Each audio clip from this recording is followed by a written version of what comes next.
Magandang araw sa inyo lahat. Ako nga pala si Heidi Manco.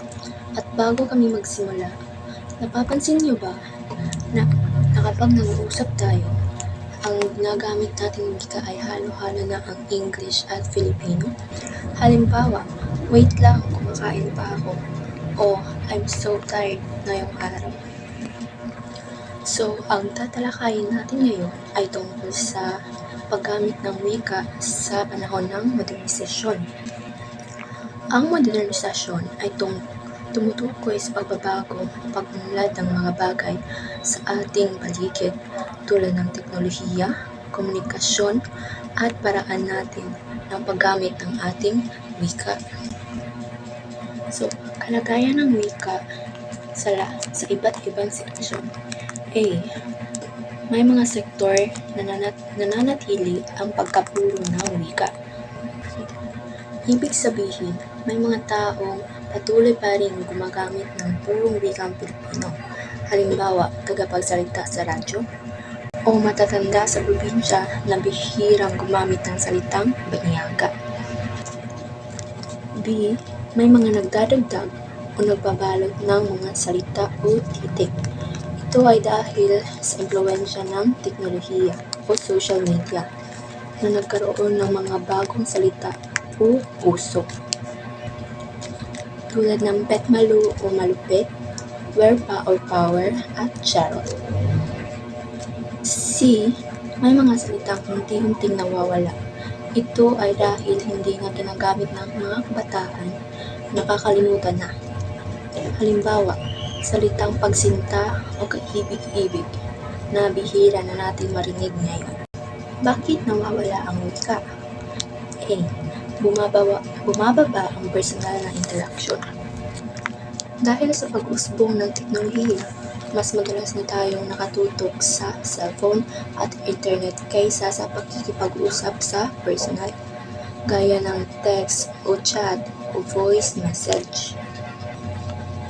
B. Mas nakatuon ang mga tao sa mga uso at trending na paksa. Gusto nating mag-isabay sa uso, kaya gumagamit tayo ng mga banyagang salita. Halimbawa, imbis na sabihin nakakatawa, ang sasabihin na lang natin ay LOL. So ngayon, naririto ang epekto ng mass media at social media. Sa telebisyon, radyo at social media, mabilis kumakalat ang mga bagong salita. Halimbawa nito ay ang gay lingo. Ang gay lingo ay ginagamit na hindi lang ng LGBT, kundi ng iba't ibang sektor ng lipunan. Ang epekto ng gay lingo war sa Senado ay pinapakita na kahit ang mga profesional ay gumagamit ng salitang ito. Ang wika sa modernisasyon, hindi na nakatali sa isang grupo ang wika, tinatangkilik na ito ng mas malawak na lipunan. Ginagamit ang mga bagong termino sa iba't ibang sektor, profesional, kabataan. Kung ato nang tan-aw ng wika, usa ka importante nga bahin sa atong kinabuhi, mao kini ang gamit nato para makasabot o para magkasinabot sa uban karon nga modern nga ang panahon ng wika nagbago ug nagsunod sa dagan sa teknolohiya o edukasyon ug social nga kinabuhi. Sampo sa social media, daghan kaayo bagong words nga gigamit sa mga kanang kabataan pares nato sama sa char, lol, ug uban pa kini nga mga words bisan gikan sa English o slang gihimo na nga party sa atong adlaw-adlaw nga language sa trabaho pod sama sa nurse, teacher, ay mga technical nga words nga bago pero importante aron mas klaro nga ilang trabaho.